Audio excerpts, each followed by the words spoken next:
If you're a man over 60 and you've been waking up feeling different lately, maybe a little less firm, a little less yourself, I want to tell you something you might not have heard in a while. It's not your fault. And more importantly, it's not over. You're not broken. You haven't lost your manhood. What's happening is something far more ordinary and far more fixable than you've been led to believe. I've sat across from hundreds of men over the years, strong, capable men who've lowered their eyes when this topic comes up. They clear their throat, change the subject, pretend it's not bothering them. But behind all of that, there's worry, there's shame, and there's a quiet ache they carry in their chest. Not just because something isn't working the way it used to, but because no one ever told them how much of their identity would be tied to that part of themselves. That sense of quiet power in the morning, the ease of closeness with their partner, the confidence that comes from knowing your body still responds like it used to. When that begins to slip, it shakes something deep inside. You don't lose just function, you lose a little part of yourself. I remember one patient, I'll call him Tom. He was 67, widowed for a few years, finally dating again, retired mechanic, rough hands, quiet voice. He sat in my office one morning, trying to joke his way around the real issue, and then he stopped mid-sentence, looked down at the floor and said, "Doc, I just want to feel like a man again." He wasn't asking for a miracle. He didn't expect to feel 25. He just wanted to wake up feeling something again, some kind of morning signal that his body still had that current running through it, that it hadn't gone dark, that he was still here. I didn't prescribe him a pill that day. He'd tried that already, gave him headaches, made his chest tight. Didn't feel natural, he said. What I gave him instead was a simple practice, something most men have never been told. I asked him to take 5 minutes a day and apply gentle pressure to 3 specific areas of his body, not in a sexual way, not forcefully, just a calm, deliberate kind of reminder, a physical conversation between his brain and his manhood. And within 2 weeks, Tom was sleeping better, waking up with more presence, and more importantly, he told me, "I feel like I'm back inside my own skin again." Now, I know what you might be thinking. 3 pressure points? That sounds like one of those internet gimmicks. And I hear you. Believe me, I do. There's a lot of noise out there. Quick fixes, magic creams, devices promising the world. But this isn't about a shortcut. It's about understanding how your body actually works. Because once you understand that, you realize you're not broken, you're just disconnected. And reconnection doesn't require miracles, it requires attention. Let's start with the truth. Erections aren't just about testosterone. They're not even just about blood flow. They're about signal. Arousal is initiated not by pressure in the arteries, but by a message from your nervous system. Think of it like an electrical system. If the wires are frayed or the current is weak, the switch can be on, but nothing happens. And with age, stress, poor circulation, inflammation, and even sitting too long, those signals begin to fade. Not because you failed, but because no one ever taught you how to keep them strong. When you were younger, your nervous system was like a high-speed internet connection. Messages traveled quickly, clearly. A thought, a glance, a feeling, and boom, your body responded. But over time, if you're not stimulating those nerves, not moving your body in the right ways, not staying tuned in to the signals, it's like the connection drops to dial-up, still there, but slower, hesitant, sometimes too late to catch the moment. The 3 areas I gave Tom to stimulate are not magic buttons. They're points along the physical path where your body listens for arousal cues. Pressing them doesn't create the response. It reminds your body to send the signal, just like waking up an old muscle. And the beauty of this approach is that it's completely natural. It doesn't flood your system with artificial chemistry. It just clears the cobwebs and turns the lights back on. The first point is the perineum, the area just between the scrotum and the anus. It's not a place most men ever think about, but it's incredibly important. Why? Because the pudendal nerve, one of the main nerves involved in sexual response, runs directly through this area. When you apply gentle pressure here, using your thumb or the heel of your hand for 30 to 60 seconds, you're stimulating a nerve pathway that tells the brain, "Hey, we're still working down here." It's like checking in with an old friend who stopped calling. At first, the connection might feel faint, but over time, with repeated contact, it strengthens again. The second point is around the base of the shaft, what we call the root. not the visible part, but the section that extends inward toward the body. This area houses deeper vascular tissue, as well as parts of the dorsal and cavernous nerves. Again, you're not trying to cause pain or force a reaction. This isn't about arousal in the usual sense. It's about sensation, presence, reawakening pathways that may have been dulled by time, pressure, even shame. The third point is less obvious, but just as important: the area just above the pubic bone, where your lower abdomen meets your pelvis. There's a network of parasympathetic nerves here that govern not only erection, but also relaxation, digestion, even sleep. Gentle massage here can shift your nervous system out of fight or flight and into rest and receive. And that's crucial, because arousal doesn't happen in a stressed out body. It happens in a safe one, a grounded one that feels ready to let go. When you press these points, quietly, respectfully, you're not just treating a symptom. You're reintroducing yourself to your own body. You're saying, "I haven't forgotten you." And believe me, your body remembers. It's waiting for the invitation. Tom did this every morning before his coffee. He said it felt strange at first, silly even, but after a few days, he noticed something. His thoughts felt clearer, his breathing slower, and one morning, as he stood by the window and looked at the sunrise, he realized he'd woken up with life in his body again. Not a dramatic change, not a Hollywood moment, just a subtle, firm sense of yes. That was enough to change his day, and then his week, and then his outlook.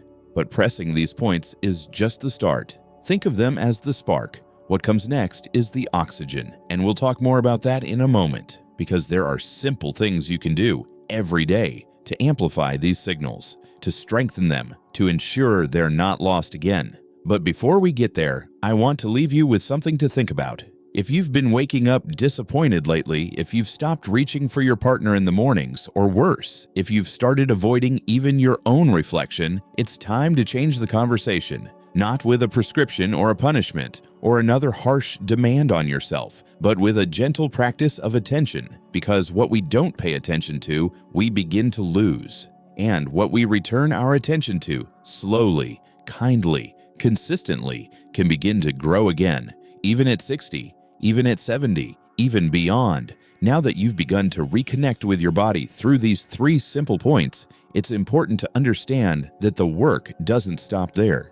The signals you send with your hands need to be met with a body that's willing and able to respond. That means paying attention to the rest of your lifestyle, the daily habits that either help nourish these signals or silently choke them off. You see, pressing these points is like sending a message to a radio station. If the station's battery is dead or the antenna is broken, the message never gets through. So we have to care for the whole system. One of the most overlooked pieces is circulation. If your blood isn't flowing well, your body's ability to deliver oxygen and nutrients to those nerves and vessels falters. This is why simple, consistent movement is vital. I'm not talking about marathon runs or gym sessions that leave you gasping. Just walking, standing, and gently activating your legs can make a remarkable difference. Imagine your legs as the great pumps that send fresh blood rushing back into your pelvis and manhood. When they're still for too long, whether sitting in a chair, behind a desk, or resting on the couch, your circulation slows down and the signals become weak. That's why I encourage walking barefoot whenever you can. Feeling the earth beneath your feet stimulates sensory nerves that connect all the way up through your nervous system. Grass, soil, sand. These are natural awakeners, and it's one of those small, simple things that over time makes a profound impact. Alongside movement, breathing plays a role you might not expect. The way you breathe affects your nervous system's balance. Deep, slow breaths help your body shift from the constant state of tension, what we call fight or flight, into a state of rest and digest, where blood vessels relax and nerve signals flow freely. Before you even touch those 3 points, take a moment to close your eyes and breathe deeply, filling your belly with air and then slowly releasing it. This quiet practice primes your body to receive the stimulation and signals you're about to send. Diet also quietly whispers to your circulation and nerve health every day. Sugar and alcohol, while tempting in their own right, can be like static on the line, dulling your nerve responses and inflaming your vessels. On the other hand, hydration and foods rich in magnesium like leafy greens, nuts, and seeds support the flexibility and tone of your blood vessels, helping the signals travel without obstruction. Think of your body as a garden. If you tend to it with care, the blooms come back. Neglect it, and the weeds grow in. All these lifestyle choices, movement, breathing, diet, are the companions to your 3 points practice. Together, they form a daily ritual, a way to say to your body, I see you, I care for you, you are still vital. And this ritual doesn't demand perfection. It asks only for your presence and your patience. Now, I want to share a truth many men don't speak aloud. It's okay to grieve the changes you're experiencing. Aging is a recalibration, yes, but it also comes with loss of strength, spontaneity, sometimes of the ease that once defined us. I see it in the faces of my patients, in the pauses before they answer questions about intimacy or desire. This grief is not a sign of weakness, it is a sign of humanity. You are mourning not just what's changed in your body, but what it means for your sense of self, and acknowledging that grief is the first step toward healing. But here's the hopeful part. Even when grief is present, your body wants to work. It wants to respond. It's waiting, like an old friend with open arms, for you to come back home. And the gentle pressure of your hands on those points, combined with the choices you make every day, can reopen that door. I think of Tom often, not because his story is unique, but because it's so common. After a few weeks of this practice, he came back to me with a shy smile, almost embarrassed to say it aloud. Doc, he said, I had sex again last week. It wasn't perfect, but I felt like me. For the first time in years. That moment was bigger than any test result or prescription. It was a quiet victory, a reclamation of his identity and dignity. This is why I share this with you, not because it's easy, not because it's quick, but because it's real, because it honors the truth that every man deserves to feel whole, no matter the number on his birthday cake. The connection to your manhood is not just physical, it's deeply emotional.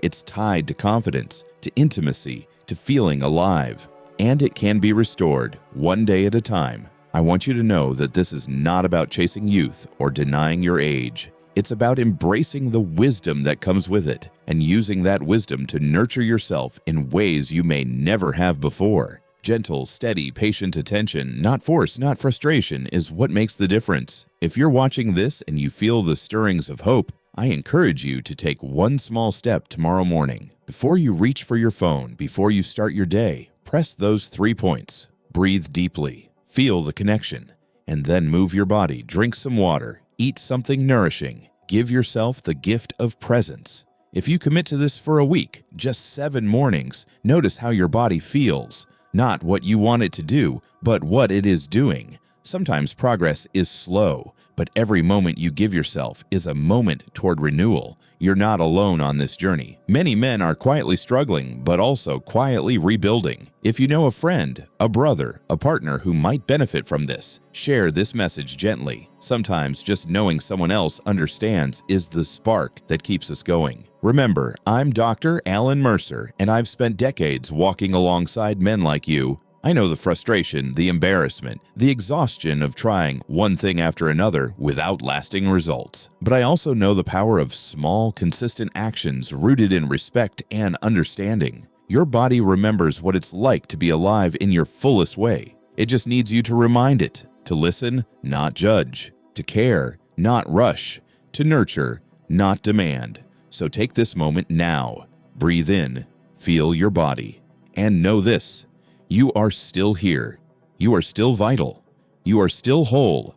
And with patience and kindness, you can wake up tomorrow morning feeling that again. If you want to learn more about how to reconnect with your body and vitality after 60 without gimmicks or hype, I'll be here, because this journey is about more than just one morning or one practice. It's about reclaiming your life on your own terms. Thank you for trusting me to share this with you. Be gentle with yourself.